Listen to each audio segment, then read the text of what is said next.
आम्हाला जे त्यांनी हद्दपार केलेलं आहे हे घाबरूनच केलेलं आहे हे ध्यानात ठेवा। शासन आणि प्रशासन डचकत होतं की इथं उठाव होऊ शकतो, क्रांती होऊ शकते, आपली जी माया जमवलेली हे सुद्धा लोक या ठिकाणी हातात घेऊ शकतात। छत्रपती शिवरायांच्या काळात जर बघितलं असेल की मोगलाई माजली होती, मंदिरं पाडत होती, हिंदू धर्माची हानी करत होती, रयतेला लुटत होती। त्यावेळेस छत्रपती शिवाजी महाराजांनी नेतृत्व करून या ठिकाणी ह्या रयते त्या पृष्ठ दुर्जनांना ह्याच मातीत गाडलेला आहे। हा आपला त्या ठिकाणी खऱ्या अर्थाने इतिहास आहे। बरोबर, सर्व शस्त्रांना सोबत घेऊन शेवटच्या टोकापर्यंत भलं या ठिकाणी त्या बाबांनी या ठिकाणी सांगितलं त्यांच्या भावना अशा आहेत की आम्हाला न्याय मिळाला पाहिजे आणि त्यांना न्याय मिळवण्यासाठी आम्हाला प्राणही द्यावा लागला तरी आम्ही मागं हटणार नाही। इथले लोक लढाऊ आहेत, इमानदार आहेत, चांगले सपोर्ट करणारे आहेत, परंतु पिढ्यानपिढ्या या ठिकाणी पाणी न दिल्यामुळे यांची ओळख ऊसतोड या ठिकाणी पैशन पाहिल्यापासूनच कडे त्यांनी तो वसाच घेतलाय, स्वतःला अर्पण करून टाकले त्यांनी। एक मुलगी आहे, सगळं सोडून दिलं। त्याचे आई वडील त्या दिवशी भेटायला आले। आम्ही सुद्धा जाता जाता त्याचं समाधान सारखे आहो फासावर लटकले। अहो त्यांनी एवढा त्याग केला आणि ह्या माणसाने हा वसा घेतला। याच्यामध्ये तर मी म्हणतो सगळ्यात पुण्य श्रेष्ठ असेल तर या माणसाचं आहे। लोकांच्या हितासाठी काम करायचं म्हणजे सोपी गोष्ट नाही। इथं माणसाला थोडासा संसार सोडू वाटत नाही, लोक रानातून येत नाहीत। आता इथून नांदेड पर्यंत पाणी गेले 400-500 किलोमीटर, 35 किलोमीटरवर पाणी का नाही? हा, मग 35 किलोमीटरवर आम्हाला नाही का हे पाणी नाही का सिंदपाना नदीमध्ये सोडावं। 222 क्रमांक आज म्हणजे एकदम सक्षम नेतृत्व आम्हाला भेटलेलं आहे। एक चळवळीतलं नेतृत्व आहे। त्यांनी इथून मागे त्यांचे कित्येक आंदोलन आहेत आणि समाज कार्यासाठीचं आंदोलन आहे, कुठलंही वैयक्तिक आंदोलन नाही। हा लढा अजून आम्ही तीव्र करणार आहेत। प्रशासनाने जर याच्यात दखल घेतली नाही तर हा लढा आम्ही अजून 2-4 दिवसांनी आम्ही व्यवस्थित ठरवून आम्ही स्वतः गावकरी आमरण उपोषणाला बसू।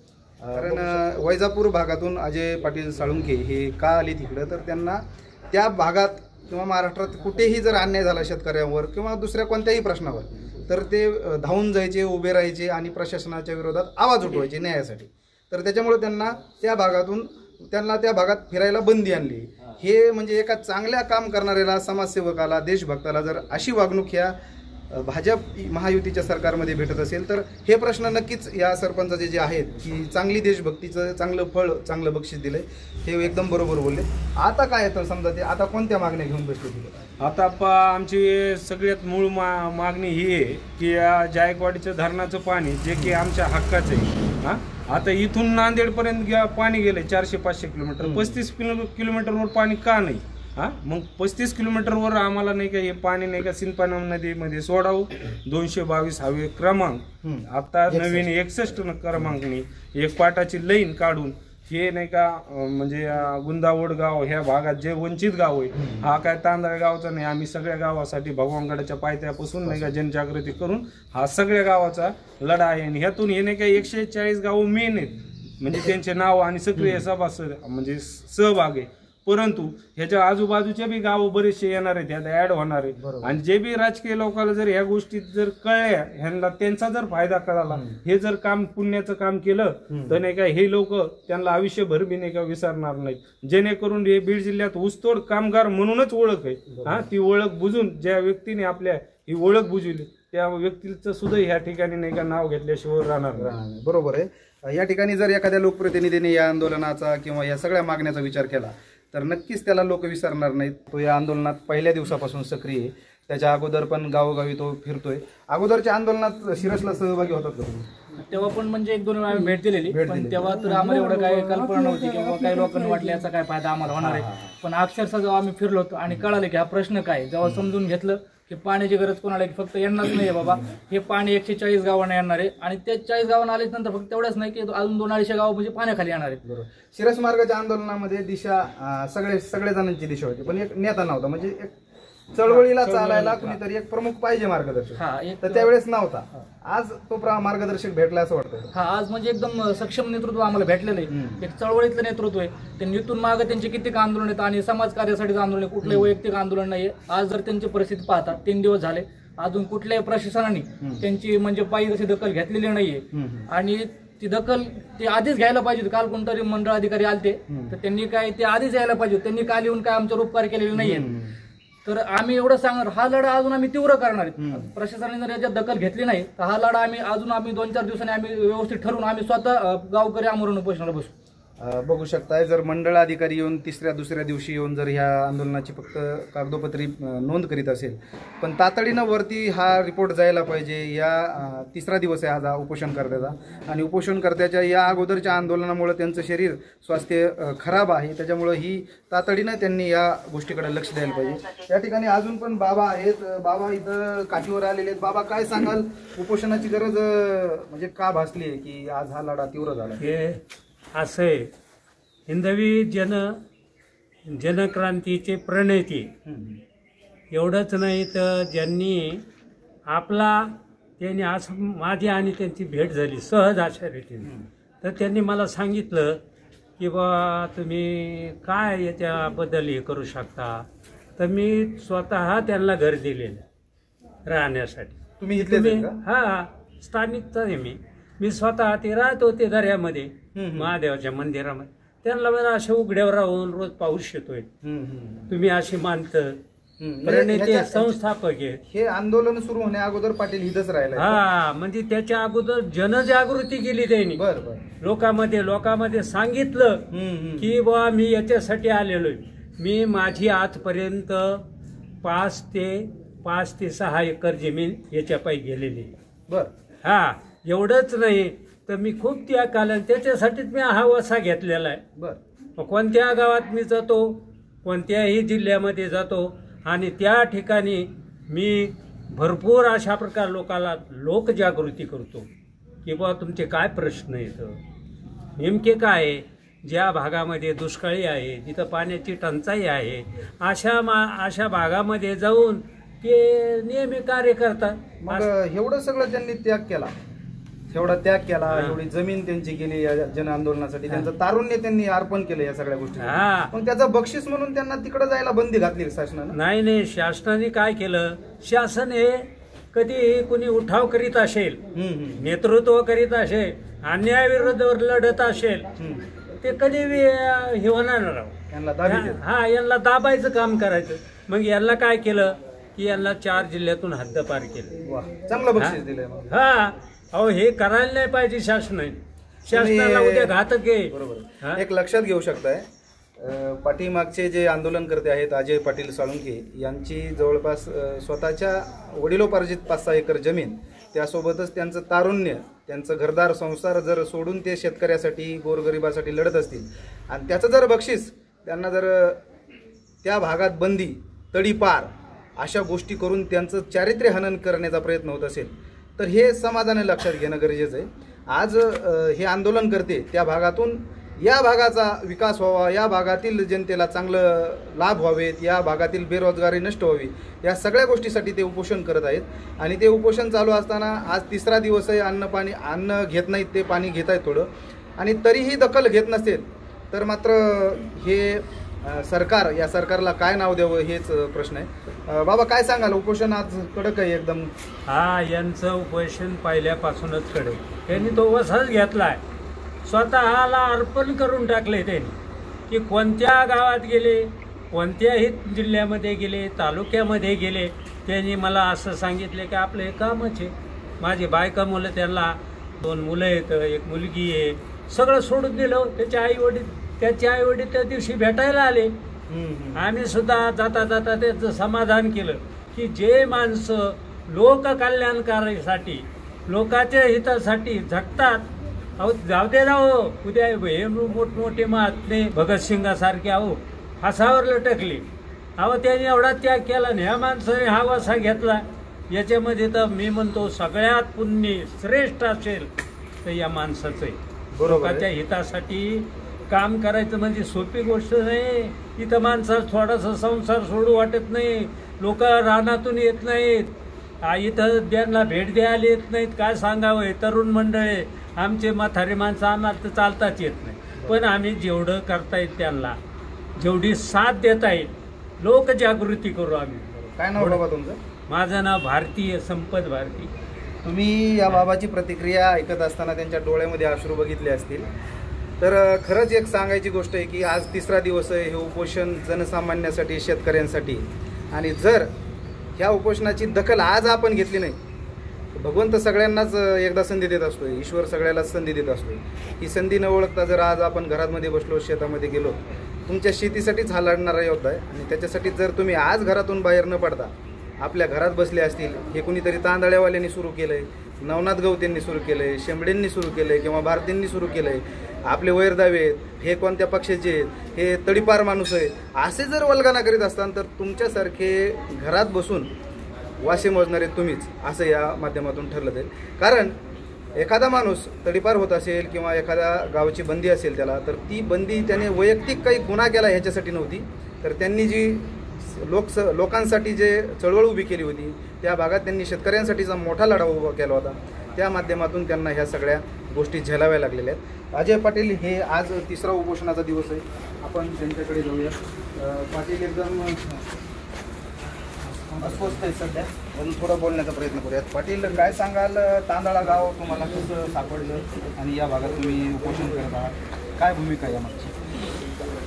तांदळा गावच्या या ठिकाणी ओमकार शेंबडे, पत्रकार ओमकार शेंबडे असतील, तसेच या ठिकाणी इथले सरपंच नवनाथ गवते असतील, संतोष भारती असतील, यांचा 10 वर्षापूर्वीच माझा या ठिकाणी संपर्क होता सोशल मीडियाच्या माध्यमातून. आणि ते आमच्या या ठिकाणी आंदोलन उपोषण नेहमी बघायचे. आणि त्यामुळे या ठिकाणी हा साधू संतांचा महंतांचा परिसर आहे. आणि ह्या जिल्ह्यामध्ये सध्या या ठिकाणी खूप वातावरण या ठिकाणी खराब झालेलं आहे. आणि त्यामुळे मी ज्या वेळेस या सामाजिक चळवळीतून हद्दपार झालो, आमच्या भागातून वैजापूर, टुमकी, संभाजीनगरमधून या 4 जिल्ह्यातून, तेव्हा मी असं ठरवलं की या ठिकाणी बीडमध्ये जाऊन आपण या ठिकाणी तिथली भौगोलिक परिस्थिती या ठिकाणी बघितली पाहिजे, गेलं पाहिजे. त्यानंतर या ठिकाणी नारायणगड, भगवानगड सर्व या ठिकाणी गड आहेत. या गडावरती दर्शन घेऊन या परिसरात जी पाहणी केली असता या ठिकाणी पाण्याचा मोठा प्रश्न या ठिकाणी बिकट आहे. इथले लोक लढाऊ आहेत, इमानदार आहेत, चांगले सपोर्ट करणारे आहेत. परंतु पिढ्यानपिढ्या यांना या ठिकाणी पाणी न दिल्यामुळे यांची ओळख ऊसतोड या ठिकाणी झालेली आहे. वास्तविक पाहता पश्चिम महाराष्ट्राच्या तुलनेत जर बघितलं तर मराठवाड्यासह हा बीड जिल्हा या ठिकाणी जास्त जमिनी आहेत, उपजाऊ जमिनी आहेत. परंतु पाण्याअभावी या ठिकाणी ह्या जमिनी या ठिकाणी असून या ठिकाणी नसल्यासारख्या आहेत. आणि म्हणून या शेतकऱ्यांसाठी आपण नेहमीच या ठिकाणी शेतकऱ्यांसाठी प्राधान्याने आतापर्यंत लढत आलेलो आहे. आणि त्यामुळे परत या ठिकाणी हा लढा या ठिकाणी उभा केलेला आहे. आणि जोपर्यंत या ठिकाणी शेतकऱ्यांचं या ठिकाणी प्रश्न मार्गी लागत नाही, जसे की या ठिकाणी निवडणुकीमध्ये सरसट कर्जमाफीचं आश्वासन दिलं होतं, ते आश्वासन या ठिकाणी सरकारने पाळावं. नदीजोड प्रकल्प करून या ठिकाणी ज्या पश्चिम वाहिन्या ज्यांना आपण म्हणतो, त्या समुद्राला जाऊन कोकणातील पाणी असेल हे जाऊन मिळतं, त्याचा काही उपयोग होत नाही. ते समुद्राला जाऊन मिळाल्याच्या नंतर ते पाणी जर मराठवाड्यामध्ये फिरवलं आणि जे नदी नाले ओढे आहेत त्याला जर सोडलं तर निश्चितच शेतकरी कायमस्वरूपी या ठिकाणी शेतीला पाणी मिळू शकतं. मराठवाडा दुष्काळमुक्त होऊ शकतो, सिंचनाचा प्रश्न मिटू शकतो. आणि सरकारचं पण या ठिकाणी एकदाच खर्च केला तर वारंवार खर्च करण्याची वेळ येणार नाही. कारण दुष्काळ पडल्याच्या नंतर टँकरला फार खर्च होतो, तो या ठिकाणी टळेल. तसेच या ठिकाणी शेतीमालाला हमी भाव नाही. प्रत्येक गोष्टीला तुम्ही हा जो माईक माझ्यासमोर धरलेला आहे त्याला सुद्धा एक फिक्स किंमत आहे. तशा ठिकाणी शेतीमाल पिकवतो या ठिकाणी त्याला या ठिकाणी पाहिजे तशी किंमत नाही, त्याला हमी भाव नाही. आणि तो हमी भाव नसल्यामुळे हमी भाव आहे परंतु उत्पादन खर्चाच्या 1.5 पट हमी भाव पाहिजे. स्वामीनाथन आयुष्य परिषदेप्रमाणे तो हमी भाव पाहिजे, तसं उत्पादन खर्चाच्या आधारे नाही. आणि त्यामुळे तो हमी भाव दिला गेला पाहिजे. तसेच या ठिकाणी सरकारने गोमाते हिंदुत्ववादी सरकार आहे आणि गोमातेला ठिकाणी त्यांनी जो कायदा केलेला आहे गोबंदी, गोवंश हत्याबंदी, तो कायदा सहज नुसता काहीच उपयोगाचा नाही, नुसतंच आहे. असंही गाडी पकडली कसायची गायींची, तो 2 मिनिटामध्ये त्याला म्हणजे 2 घंट्यामध्ये जामीन होते, त्यांना संरक्षण मिळतं. तो जर अजामीनपात्र गुन्हा दाखल केला, त्याला काहीतरी 10-5 वर्ष शिक्षा असली, तर या ठिकाणी कायद्यात काहीतरी बदल होईल आणि वंश खऱ्या अर्थानं बंद होईल, म्हणून तो कायदा कडक करण्यात यावा. तसेच या ठिकाणी रोजगार हमी योजनेच्या अनेक या ठिकाणी विहिरी, शेततळे ही योजना दिलेली आहे, परंतु वास्तविक जर पाहिलं तर ते पेमेंटच या ठिकाणी तो पगारच होत नाही, म्हणजे त्याचा काही उपयोग या ठिकाणी पाहिजे तसा होत नाही. खर्च स्वतःचा होऊन जातो, शेतकऱ्याचा होतो, मजूर या ठिकाणी कामाला जातो. वास्तविक पाहता मजुराला 8 दिवसाच्या आत, 15 दिवसाच्या आत त्या ठिकाणी नियम आहे, त्याच्या खात्यावर ते पैसे जमा झाले पाहिजे, परंतु महिना 2-2 महिने होतात तरी ते रोजगार हमीचा पगार पेमेंट होत नाही. मग काय याची पिळवणूक आहे. आणि वास्तविक पाहता आमदारांना, खासदारांचा, मंत्र्यांचा पगार कधी थकलेला बघितला का आपण? जे सरकारी कर्मचारी आहे, जे फॅन खाली बसतात, लाखो रुपये त्यांना पगार आहे, त्यांचा पगार कधी या ठिकाणी खरं म्हणजे थकताना दिसला नाही, परंतु लेट होत नाही. परंतु जे गरीब आहे, ज्यांना उद्याची पंचित आहे आणि ज्यांना उद्या जर काही कार्यक्रम करायचा असेल, काही जर या ठिकाणी मुलांची फीस भरायची असेल आणि ते रोजगार हमी माध्यमातून जर रोजाला जात असेल तर त्यांचा मात्र पगार या ठिकाणी थांबवला जातो. तसेच या ठिकाणी या भागातील जर आपण बघितलं तर 1962 पासून त्यांचा पाण्यासाठी संघर्ष चालू आहे. निमगा मायंबा इथे धरणाचे सर्वे झालेला आहे, परंतु ते अद्यापच झालेलं नाही. सिंदफणा नदीमध्ये पाणी या ठिकाणी सोडावं, आतापर्यंत अनेक संघर्ष झालेले तरी ते सोडलं नाही. तसे या भागामध्ये एक पाट काढण्यात यावा, उपकालवा या ठिकाणी काढण्यात यावा. भगवानगडाशी पाणी सोडून माजलगावपर्यंत हे पाणी जाऊ शकतं आणि कायमस्वरूपी हा प्रश्न या ठिकाणी या शेतकऱ्यांचा सुटू शकतो, परंतु अद्यावत या ठिकाणी तो प्रश्न या ठिकाणी त्यांनी मार्गी लावलेला नाही. म्हणून 1962 साली, तसेच या ठिकाणी 2005-06 साली, तसेच या ठिकाणी 2012 साली, तसेच 2000 या ठिकाणी 19 साली, तसेच या ठिकाणी 2024 साली हा लढा या ठिकाणी आतापर्यंत ह्या शेतकऱ्यांनी पाण्याचा दिलेला आहे, परंतु अद्यावतही त्यांचे प्रश्न मार्गी लागले नाही. म्हणून या 2025 मध्ये आम्ही या ठिकाणी आता उपोषणाला बसलेलो आहे. सर्व शेतकऱ्यांना सोबत घेऊन शेवटच्या टोकापर्यंत. भलं या ठिकाणी त्या बाबांनी या ठिकाणी सांगितलं, भारती काकांनी आणि इतर तरुणांच्या भावनातून बघितले असेल, त्यांच्या भावना अशा आहेत की आम्हाला न्याय मिळाला पाहिजे आणि त्यांना न्याय मिळवण्यासाठी आम्हाला प्राणही द्यावा लागला तरी आम्ही बघू मागं हटणार नाही. त्यांच्या आवाजातील कातर आणि त्यांच्या डोळ्यातील अश्रू हे सांगतायत की या लढ्यामागे किती तीव्र भावना आहे.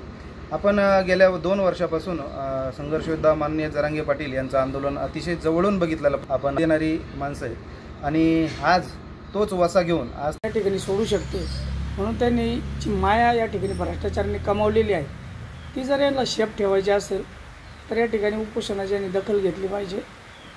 कारण उपोषणाची दखल का घेतली पाहिजे? आम्हाला जे त्यांनी हद्दपार केलेलं आहे हे घाबरूनच केलेलं आहे, हे ध्यानात ठेवा.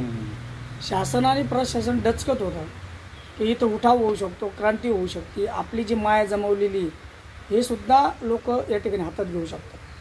कारण श्रीलंकेमध्ये ज्या टायमाला अन्याय जनतेवर होतो, ज्या टायमाला अन्याय जास्त वाढतो त्या टायमाला उठाव होत असतो आणि श्रीलंकेच्या राष्ट्राध्यक्षाच्या घरामध्ये लोक घुसले होते. तुम्ही बघितलं असेल. या ठिकाणी जरांगे पाटलाच्या आंदोलनामध्ये ज्या टायमाला तीव्रता वाढली तर आमदाराचं यांचं घर जाळलेलं आहे बघा तुम्ही. जन आक्रोश या ठिकाणी तयार झालेला. तुम्ही जर ह्या देशामध्ये इंग्रज ज्यावेळेस आले जुलूम करत होते त्यावेळेस तुम्ही बघितलं असेल, भगतसिंग राजगुरू जरी भासावर गेले तर तो लोकांनी उठाव करून त्यांना या ठिकाणी या देशातून हाकलून लावलं. तुम्ही जर छत्रपती शिवरायांच्या काळात जर बघितलं असेल की मोगलाई माजली होती, मंदिरं पाडत होती, हिंदू धर्माची हानी करत होती, रयतेला लुटत होती, त्यावेळेस छत्रपती शिवाजी महाराजांनी नेतृत्व करून या ठिकाणी ह्या रयते त्या उत्कृष्ट दुर्जनांना ह्याच मातीत गाडलेला आहे. हा आपला इथे या ठिकाणी खऱ्या अर्थाने इतिहास आहे, बरोबर, ह्या क्रांतिकारकांचा इतिहास. म्हणून या ठिकाणी यांना जर नीट राहायचं असेल, शेप राहायचं असेल तर यांना या उपोषणाची दखल म्हणजे जनतेच्या प्रश्नाची दखल घेतली पाहिजे. अन्यथा या ठिकाणी यांना येणाऱ्या काळामध्ये ह्या गोष्टीला सामोरे जावं लागेल. मी नाही सांगत, हा आतापर्यंतचा इतिहास सांगतोय, बरोबर, एवढंच या ठिकाणी. तुम्ही बघू शकताय हे क्रांतीचं बीज त्यांनी पुण्यश्लोक छत्रपती शिवाजी महाराजांकडून ते भगतसिंग राजगुरू यांच्या आंदोलनापासून त्यांनी आज कालपर्यंतचं जे आंदोलन आहे जरांगे पाटील यांच्यापर्यंत जोडलेलं आहे. आणि ही सांगड घालून त्यांनी सांगितलं आहे की हे आंदोलन किती उच्च कोटीच्या माध्यमातून केलेलं आहे. त्यांची ती तीव्र भावना आहे, त्यांच्या डोळ्यातून अश्रू, आज त्यांची तब्येत खालावत चाललेली आहे. तरी पण जर तुम्ही या आंदोलनाची दखल न घेता जर ते टोलवाटोलवी केली तर भविष्यामध्ये काय होऊ शकतं हा इतिहास त्यांनी आत्ता 1-2 मिनिटात त्यांनी सांगितला. जर या आंदोलनाची दखल घेतली नाही तर हा लढा जनक्षोभाच्या माध्यमातून तीव्र होईल. हे शांततेत चाललेलं आंदोलन कुठेतरी वेगळं वळण घेऊ नये म्हणून प्रशासनानं आणि शासनानं त्याचबरोबर पत्रकार बांधवांनी या आंदोलनाचं जी गरज आहे, जी तीव्रता आहे ती शासन दरबारी, प्रशासन दरबारी पोहोचवावी हे या माध्यमातून मी सांगतोय. कॅमेरामॅन नारायण शेळकेसह जयराम शेळके, एक्सप्रेस महाराष्ट्र, तांदळा.